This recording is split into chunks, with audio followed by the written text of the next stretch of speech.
Okay, what we have here is a scroll motor operated with a long round up nylon tape trolley mechanism that is a Ferrari component. We actually have it hooked up right now to several light bulbs to indicate the operation of the microswitches at both ends of the trolley rail.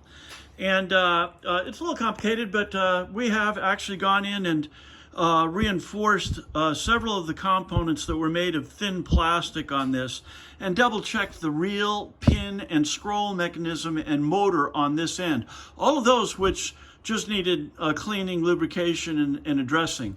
The primary problem, as we've already emailed to you, was the broken portion of plastic that was really too thin by design. Now I'm going to hand over to Matt here, who's going to describe how the switches operate on this. Go ahead, Matt. All right, so there's three micro switches. There's two in this little box here, and there's one at the end. The one at the end I have on this red light, and then the two here are controlled or are indicated by these two lights. You can see that one is currently on, and it will go off when I press this button here, when this latch is activated.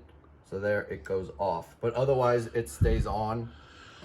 And when I move this light's gonna go on once the trolley leaves that end of the rail.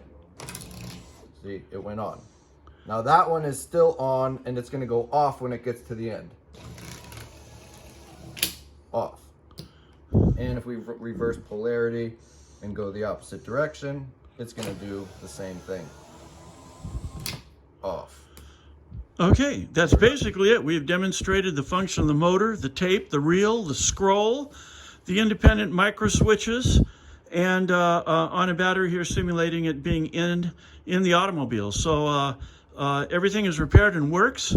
Thank you for your attention.